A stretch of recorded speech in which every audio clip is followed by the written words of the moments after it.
Hello, and welcome to the Hustle and Know Entrepreneurial Experience. We are an entrepreneurship book club moving into the podcast world. Each month, we read books relating to professional development and entrepreneurship. Joining us today, we have myself, Julie Moore. I am going to be the host this evening. I'm a striving entrepreneur who has a passion for knowledge. And joining us, we also have Joseph Warren, co-owner of Financial Planning HQ, as well as our producer, Shawn Townley, How you doing? Who is an entrepreneur, consultant, speaker, and a geek. Thank you for joining us, team.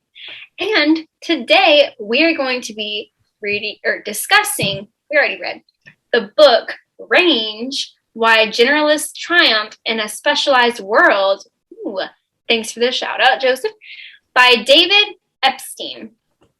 So without further ado, let's get started. Okay. So team member, it's great to see y'all again. And thank you, audience, for letting us be ourselves with these amazing Zoom filters. So, back to the book. In one word or sentence, which we never follow that rule, give me your synopsis of the book. If you were the author, what main point do you want the reader to take away from the book? Who wants to go first? Well, since Shawn went first last time, I say Joseph. No fair. Okay, let's go. So in one word or sentence, I'll choose a sentence. And I think this is like the anti-grit. If I had to choose one word, it's anti-grit. And if I have to give a sentence, like, don't put yourself in a box of not only having to do like certain things. Like if I could put myself in a box and be like, I'm a financial planner, right? And that's all I know how to do. But take from other life experiences, take from your hobbies, maybe you're a musician, maybe you're doing art, and take all that and apply it to everything that you do. So you're kind of like a jack of all trades, and you can be a generalist instead of just being like, I only am good at chess, but I can't do anything else. So it's a huge sentence. But what I'm saying is basically just don't put yourself in a box, think outside the box and try a lot of different things. And take the best parts from everything that you do. Like take anything that you do, use it as a learning experience and take the best parts from it. Okay. Yeah. It's pretty good. Yeah. Shawn, can you top that? Be Roger, not Tiger. Ooh. Can you be specific for the audience who didn't read the book? Well, that's why they should read the book, right? Oh, so you're already promoting the book. You're already promoting it before telling them what it's going to be about. Yeah, no, we live in a world where everybody's telling you to get smaller, niche, get tiny, have serve a single purpose. And, the most successful people I've seen in my career are folks that can do a little bit of a lot of things for sure.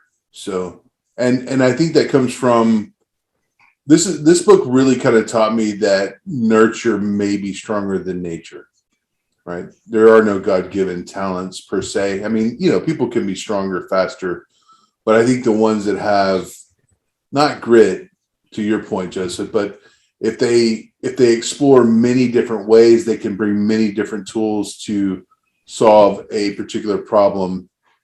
And more times than not, that's probably the better way to approach it for 99% of us, not Tiger, not Venus, right? People that were just like almost born and bred to do one thing in their life, which is, play tennis, play golf. These are worlds that are neat. They're nice worlds, right? Where they don't get chaotic on them.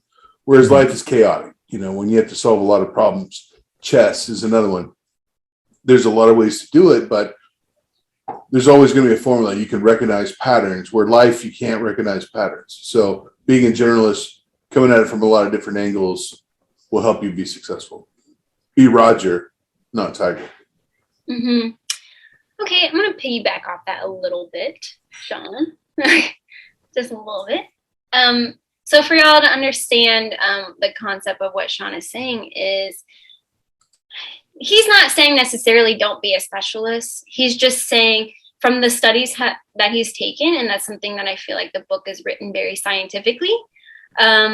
All the studies are showing and proving that more effective athletes are actually born or bred out of those who have had experience in a variety of different sports, not just one in their whole life. Because also something that can happen is if you're trained to do one thing over and over and over, you know, you kind of lose your unpredictability. So you're not as good as solving when random things happen, not good at problem solving. But also you're not very adaptable, I guess I should say. So the studies were showing that people who have experience, whether it's in a variety of different instruments or a variety of different sports, they tend to play better at those sports than somebody who just did the one their whole life. And they didn't have to do it from the ground up since they were born or 3 years old. Like I think they were saying it was like a German soccer team or something like that. They brought in men who were already in their 20s who hadn't really played sports, or a few, but not their whole lives. And they ended up winning the World Cup or something like that. I don't really do sports, so pardon my lack of technical language there. But that's just I feel like that's pretty much the gist of the book. So, and he goes in a variety of different examples. I think sports was just one of them. But to me, is basically about the larger and more accessible knowledge you have, whether it's a variety of different topics, sports, skills, the more chances you're going to have to be able to make connections and figure things out, per se. So, for example, I forget what company it was, but whatever. Some company was trying to figure out some kind of formula, and the internal scientists were for like cream of tartar. It's like a spice used for baking. I know that. And so, and I guess the scientists were trying to figure out a specific formula to make it. And they're like, well, why don't we reach out to the world and make this website so that anybody can, you know, try to figure out their formula and see which one's the best. And sure enough, they were getting people who you wouldn't expect to even know, like attorneys. Yeah. And attorneys that just happen to work on patents that deal with that.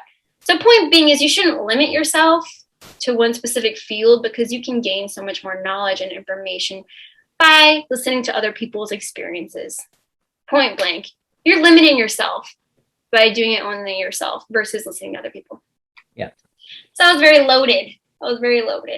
But that's kind of like what the gist of the book is about. And he talks about that in all different little aspects, which we will continue to go over. So, question 2. Tell us what you liked best about the book and what you disliked about the book. Shawn, how about you this time? I thought he did a really good job of giving examples and kind of going to the stories to prove a point. I mean, that's really good stuff, because it helps you kind of relate to the people. And the thing I probably didn't like about it is because, you know, these books start to meld into each other. When books start to borrow examples from other books, it really confuses me over time, just because when we go through 30 plus books a year, it's like I can't remember which book was saying what.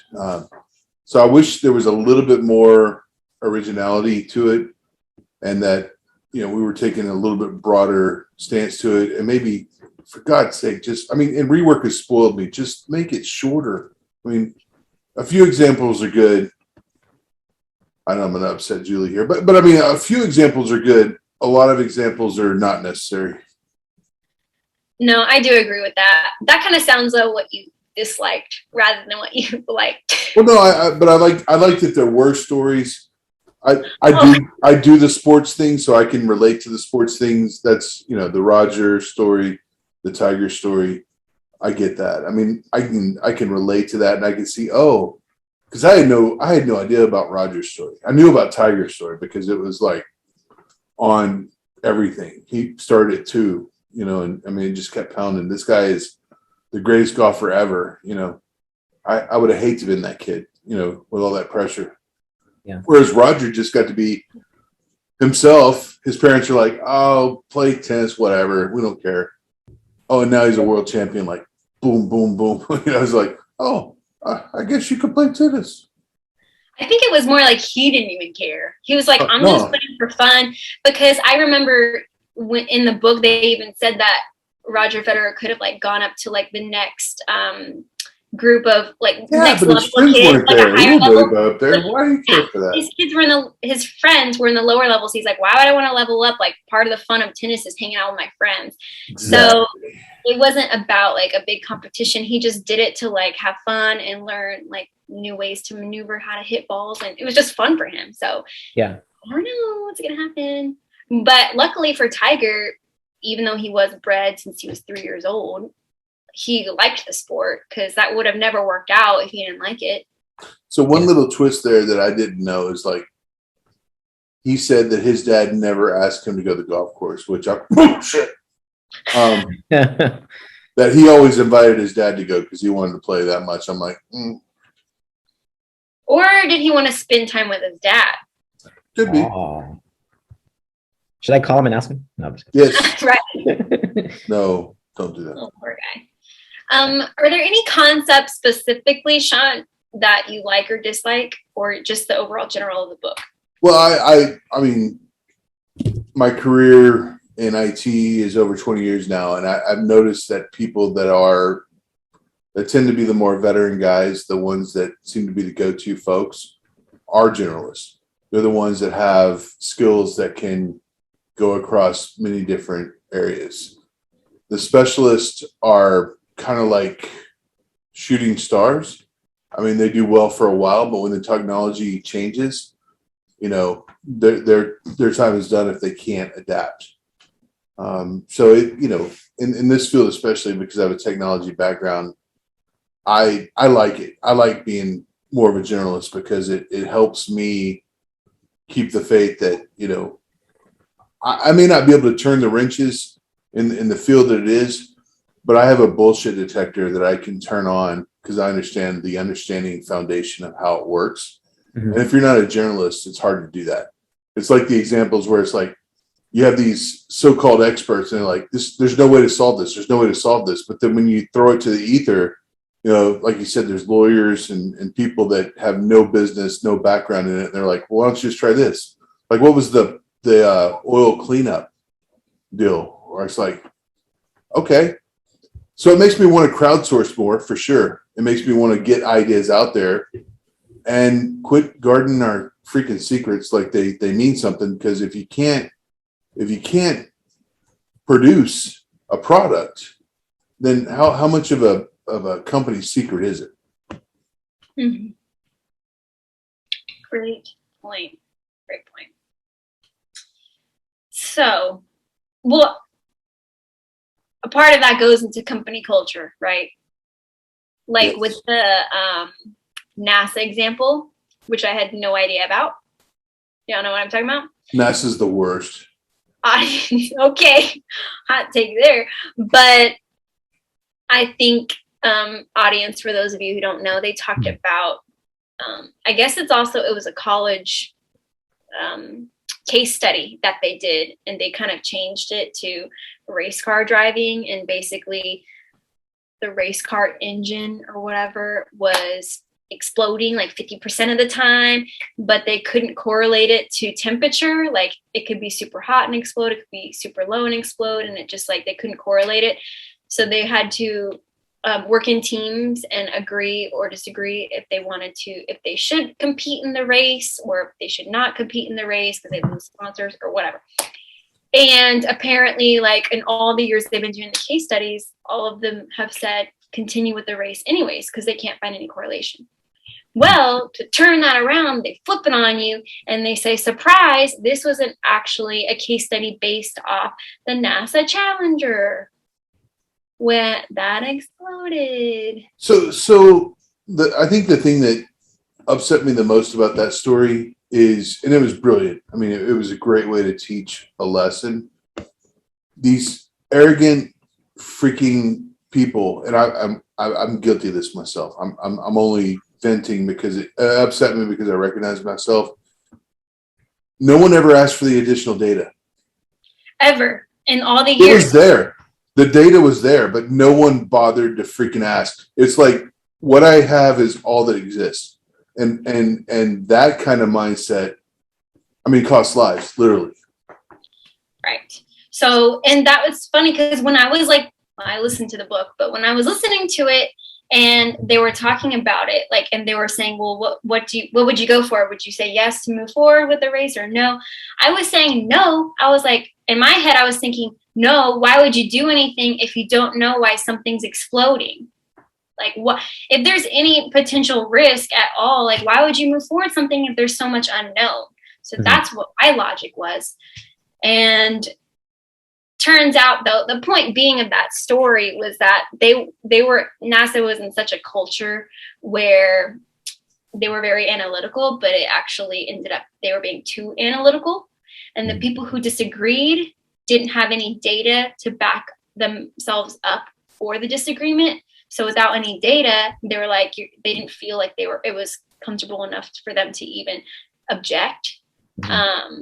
Because they were going to be shot down anyway, so they might as well listen to the supervisor. But in a sense, that costed lives, like Shawn said. So something that I liked is that they were able to like move and improve from that, learn from that. And the new NASA CEO said, which is some stuff that we've learned in other books, that he wants people to voice their minds. He's promoting individualism and disagreement. But same thing, once we all agree on something, to all be on board. But basically, effective problem-solving culture is combining standard practice, their normal procedures, with forces that push them in the opposite direction, with new and innovating ideas. That way, they weren't stuck in this super bubble of information only in front of them. They were able to think outside the box. So CYA at its worst, man. I mean, it was... it really irks me. I mean, I'm so glad I wasn't a part of that, man. But it's such a sad story. But I mean, it's so true. Yeah. Well, I mean, it is a very sad story, and sometimes that's why they say like don't learn the hard way. Like it's better not to learn the hard way. But sometimes companies NASA had to learn the hard way for them to completely change their culture. It's just how it goes. We're human. But they kind of didn't. They continued on with that draconian until the next disaster with Columbia later on. I mean, that culture persisted. Okay, see, that's an example of a story that should have just quit and moved on. I mean, it just, because that really pissed me off. I see that. It was very heartbreaking, but I feel like I learned from that story too. Like, even though I was against it and I would have thought to get more information, still, it just goes to prove like how detrimental your decisions can be sometimes, even if it doesn't affect you, but to others. So it promotes like think before you act. You know what I mean? Really think twice about any decision you make. So I think that's a good lesson for the public. Slapping back at you, Shawn. Right. Okay, what about you, Joseph? What did you like and dislike about the book? I agree that I think it was a good use of stories, including stories we've heard already, like the story about the chess sisters we heard in Atomic Habits before. I remember that. And I think I like the style of getting more in depth in what they were talking about in that chapter over time. So you really understood it. And if I had to say what my favorite part is, it was probably like when he would give specific examples of things you could do to become more of a generalist. And some that stick in my mind are like doing those Fermi problems where you like estimate like how many jelly beans can fit inside a jar, like those type of problems, which we never really learned in school. But it got me thinking, like, I wonder what, like, if I were to practice doing those, if that would help me in some way. And another thing that I liked was, like, it was talking about, like, when you're learning something, you want to learn it the hard way and be very frustrated and get to it slowly. And then you'll know it a lot deeper than if it's just like, give me a hint. And then they just give it to you. And that reminded me of school too. So it kind of changed my thinking on how you learn things. Like, you want to understand why. And what I dislike about the book, I agree it's too long. For this book, I just think because we've read a lot of books that are similar, and this one I didn't feel was like super like it was good, but it wasn't. I don't think it should have been this long. And then finally, another thing I didn't like is, or what I would like to see improve would be just more of those like practical examples of ways that you could become more of a generalist.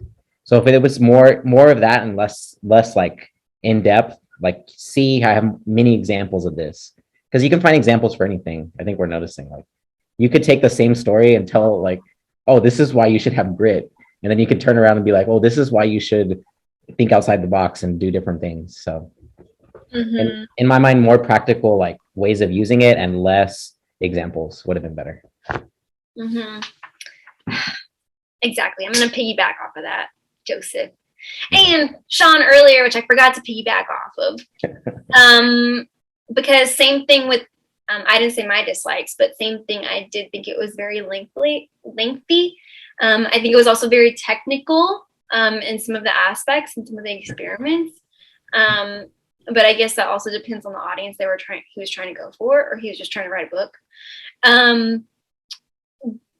And definitely shorten the stories. Like, I agree, they did not need to go into that much of depth. But some of the stories I hadn't heard before, and some of them I have.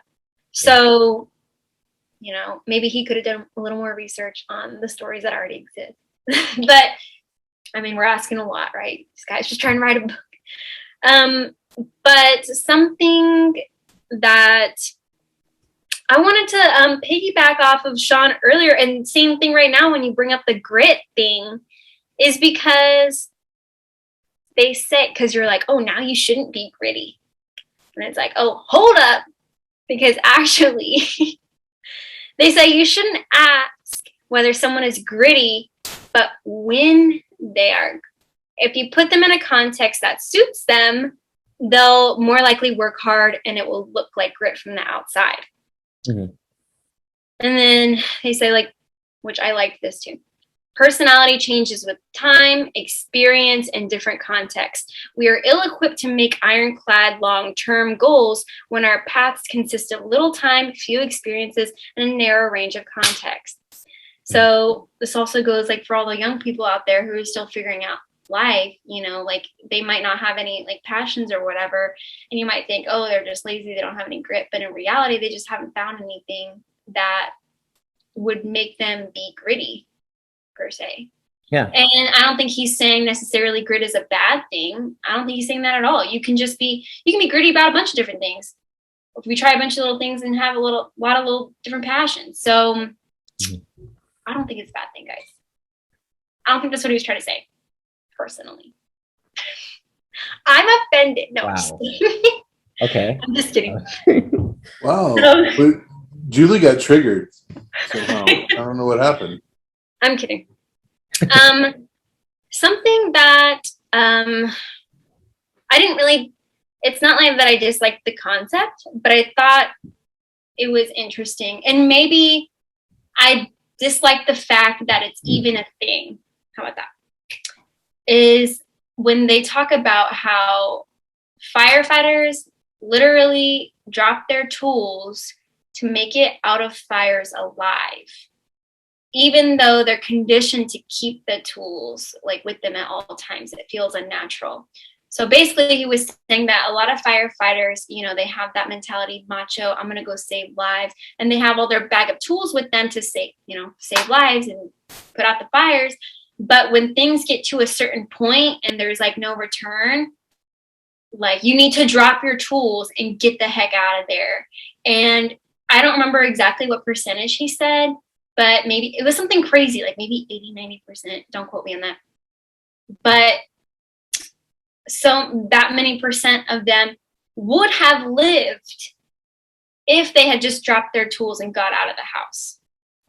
So it basically is trying to say, like, similar to when you're only integrated with one sport, or you've been doing one thing the same way your whole entire life because that's how you were taught in the beginning, in a sense, it actually backfires on you, because when it's a life or death situation, you're in such a deep habit that you can't even problem solve or think properly to save your own life. So that is something I disliked, because that's just so sad to me that we're so conditioned, or firefighters in general are so conditioned to, be trained that one way. So I just had to mention that, because that just also goes back to us in whatever we're doing, to try to think outside the box, to not think there's only one way of doing things and that's it, because it's detrimental, whether it's your life or whether it's in your business. It's like the book we read, like, what you've always done is not what you're always going to get. I forget what the book's called. It was a while ago. Won't get you there or something. Yeah, something like that. Just because it's worked before doesn't mean it's supposed to work for everything. So we need to be flexible. Hence, now y'all are seeing how the concept of the book is all like tying together, these variety of different examples. Okay, I've talked a lot. So, last question. What is something that you learned from the book that you didn't know before? And give me an example of how you're going to apply it to your life. Pre-confession time. Okay. Breaking it down. Okay. Joseph, go for it. Thank you for volunteering. And I didn't have to call you out. Just kidding. I love it.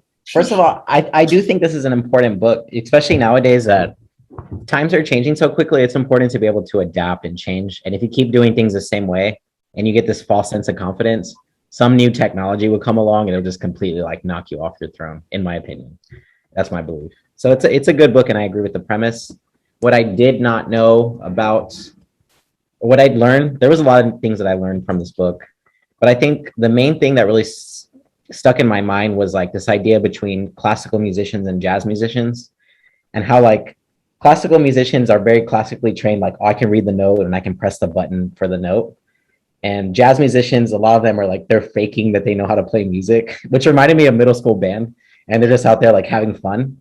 And I had stopped playing the piano for a while because I was just not having fun with it. I was just like getting really busy. And I think I was getting too serious about it. So like it talks a lot about like maybe Tiger Woods was like more the serious example. And Roger Federer was like, I'm just going to have fun, try out new things, see what works. And I think I'm going to stick more with that fun side when playing music and not take it too seriously, and start playing again, because I haven't been playing. So I like that. But in a fun way, not like beating myself up, like you should have done the F minor and you messed it up. But just have fun with it. Because another thing they say about those musicians that are like, they know how to read all the music lyrics and all of that, but they don't know how to improv.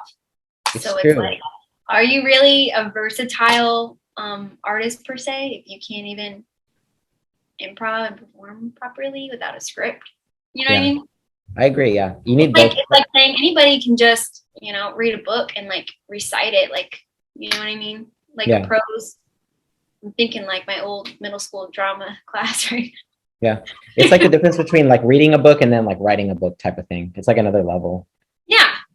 Yeah, and it's more fun too. But you think like, oh, I got to know every note, because I become very like OCD with things sometimes, and I'm like, I got to do it perfectly. I can't make mistakes, and that takes a lot of the fun out of it in the long term. And something like playing like an instrument should be fun.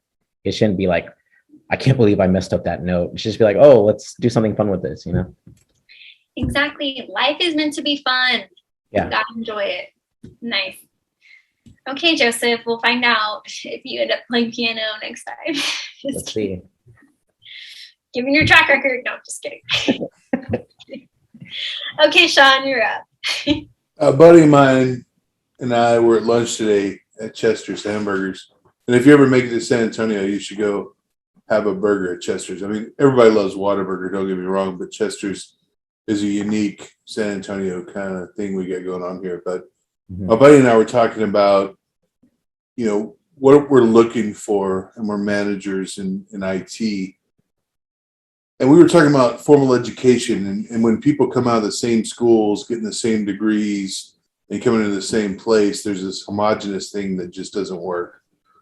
And that's because they're quote unquote classically trained, to think a certain way, and there's no diversity.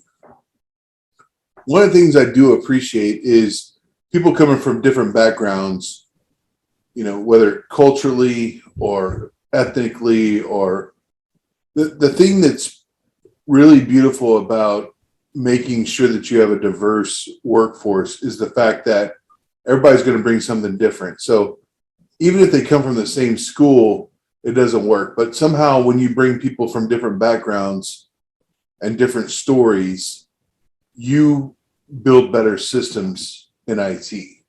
And that's because you don't approach it the same way. And I think that's one thing that I'm going to take away from this book and really apply is, when you see somebody who's different than you, our first kind of reaction, at least my first kind of reaction, and maybe just because I'm an old guy, is that I see the differences. But what I want to challenge myself to do is see the similarities and then build on that, because the differences is probably where the real magic's at. Definitely. It's like you've been in mastermind groups and having people bring out different ideas that you've never thought of. Same thing that we're doing in this discussion. It makes life interesting. Mm-hmm. It's groovy. Okay, so for me, Joseph kind of stole mine earlier, but that was okay. So I am going to call your own name going forward. Come on. No, I was the last. Just kidding. No, so Joseph didn't say he was going to apply this. I'm saying I'm going to apply this. But something that they did say is that progress should not happen too quickly because it won't work for your long-term memory. And of course, who doesn't want to retain information long-term? It's not like we're in grade school anymore and you just study for a test and forget it and goes out the other ear. You know what I mean? We're growing people. We want to retain knowledge because that makes us wiser and older, making better decisions as life goes on. So, and as Joseph was saying, in the school example, with the teacher telling the kids, asking the kids a question, and then she kept giving them hints and kind of leading them into the right direction.